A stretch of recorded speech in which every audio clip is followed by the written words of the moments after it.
ની રસોઈમાં આપનું સ્વાગત છે। આજે આપણે બનાવવાના રાઈ મેથીવાળા મરચાં। તો ચાલો એની રેસીપી જોઈ લઈએ।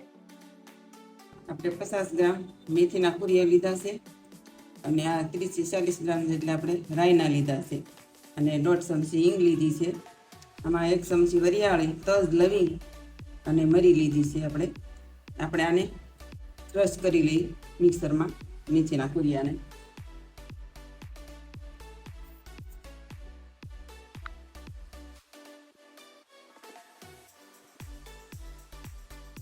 આવી રીતે આને ક્રશ કરી લેવાના છે, બહુ મોટા હોય। હવે આપણે આ તજ, વરિયાળી ને લવિંગ ને મરી છે એને પણ ક્રશ કરી લઈએ।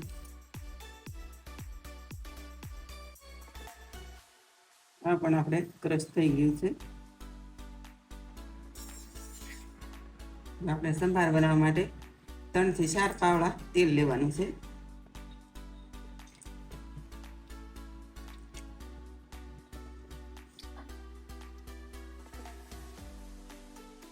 હવે આપણે તેલ ગરમ થવા મૂકી દઈએ।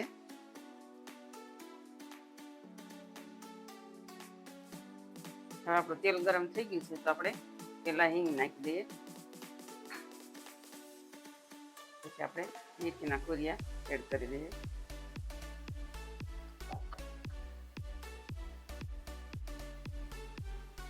આપણે કુરિયાને થોડી વાર શેકાવા દેવાના છે, પછી જ રાઈના કુરિયા એડ કરવાના।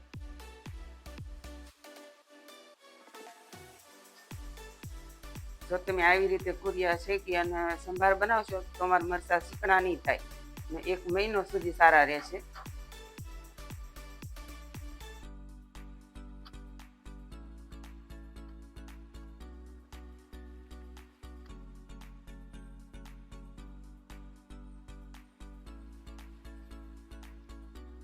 આપણે મેથીના કુરિયા શેકાઈ ગયા છે તો આપણે રાઈના કુરિયા એડ કરી દઈએ।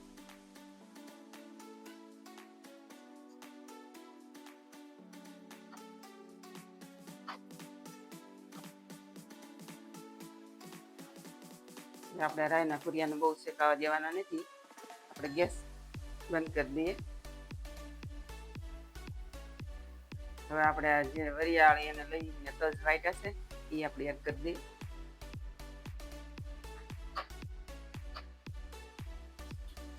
અડધી ચમચી હળદર એડ કરી દઈએ।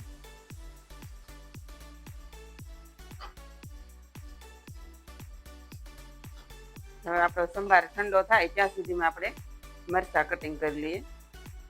આપણે મરચાં ધોઈને અને નિતારી લીધા છે તો હવે આપણે લૂછી અને એને કટિંગ કરી લઈએ।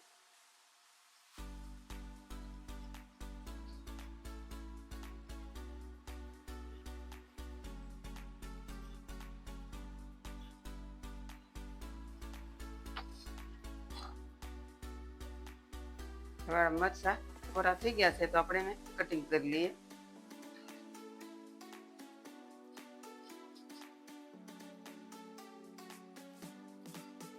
આપણે બિયા કાઢી લેવાના છે, 1 મરચાંના 4 ટુકડા કરવાના।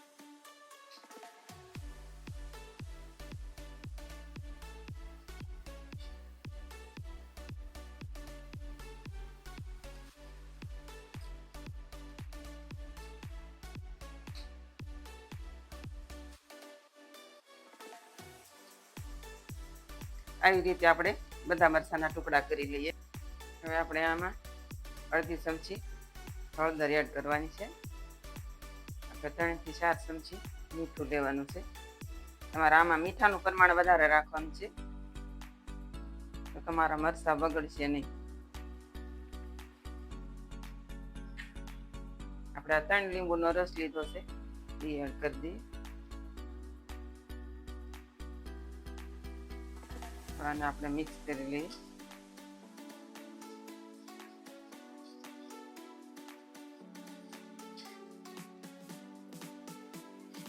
એક ચમચી ખાંડ એડ કરી દઈએ।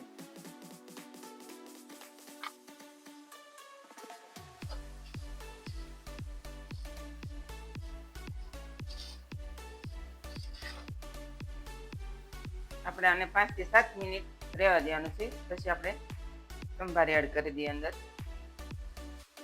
હવે આપણે મરચાની અંદર આ સંભાર કરેલો છે.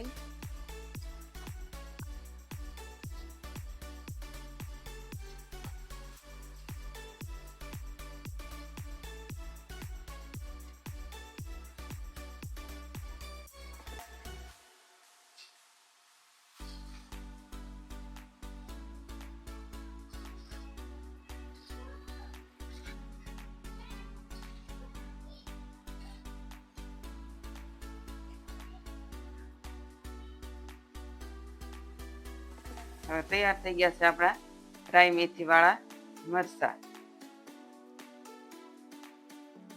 તમે આને કાચની બરણીમાં ભરીને 1 મહિનો સુધી સ્ટોર કરી શકો છો. અને આ મરચા આવા નવા રહેશે, ત્યાં સુધી ખૂટશે ને ત્યાં સુધી આવા જ રહેશે, બગડશે નહીં તમારું મરચું. તૈયાર છે આપણા રાઈ મેથી વાળા મરચા.